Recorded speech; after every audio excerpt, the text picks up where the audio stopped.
Oh, is it that time already? Well, it must be. You are here. This will be an extra special story time if you are joining me. Now, let's see if I have everything. I've got my pillows, I've got my blankets, and my own personal copy of the Big God story. Okay, I'm all set.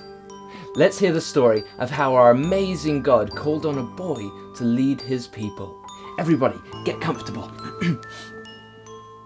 Today's part of the Big God story begins when God led his people, the Israelites, out of the desert and into the promised land. But the Israelites didn't live happily ever after. They stopped listening to God and began to disobey him. They started having trouble with one another and trouble with people from other countries, so God stopped speaking. It might have felt to the Israelites as if God wasn't even there at all. But you know what? God was still there.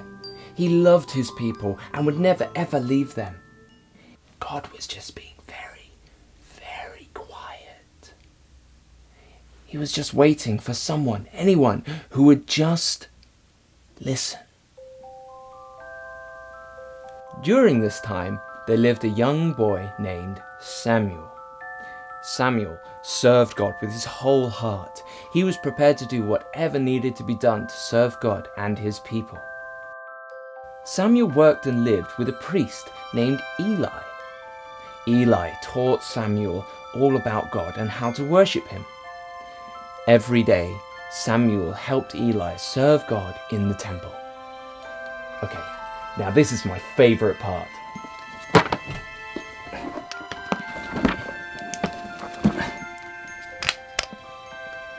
One night, when Samuel was fast asleep, he heard a voice calling his name. Samuel, Samuel. Whoa, what a voice! If I heard that, I'd wake right up. Well, Samuel woke up and he threw off his blanket and ran to find Eli. "Here I am, you called me?" said Samuel. Eli sat up and said, I did not call you. Go back to bed. It wasn't Eli calling Samuel. Who was it? Let's see. So Samuel went back to sleep, just like Eli told him to. And again, Samuel heard a voice calling his name. Samuel, Samuel. So once again, he threw off his blanket and ran to Eli and said, "Here I am." At this point, Samuel was probably pretty confused, and Eli was probably very tired and just wanted to go back to sleep. I did not call you. Go back to sleep, said Eli again. So Samuel did as he was told. Well, what do you think happened then? He heard the voice a third time. Samuel, Samuel. So he ran to Eli a third time. This time, Eli knew what was happening. It was God calling Samuel. Because Samuel had never heard God speaking, he thought Eli was calling him. So Eli told Samuel, The next time you hear God calling, say this, Speak, Lord, for your servant is listening.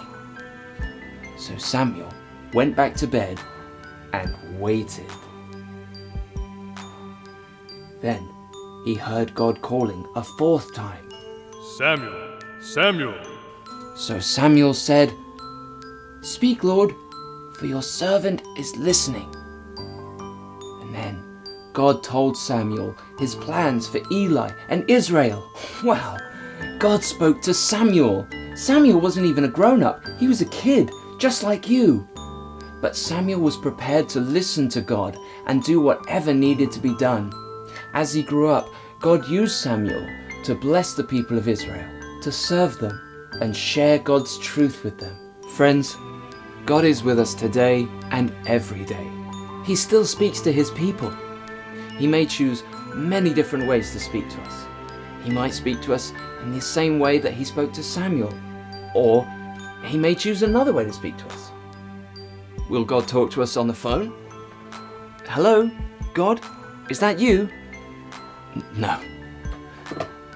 But sometimes he speaks to us through his word, the Bible. He may use other people to speak to us as well. He might speak out loud, or we may hear him speak deep inside our hearts. However he chooses to speak, we can always answer by saying, "Speak, Lord, for I am listening."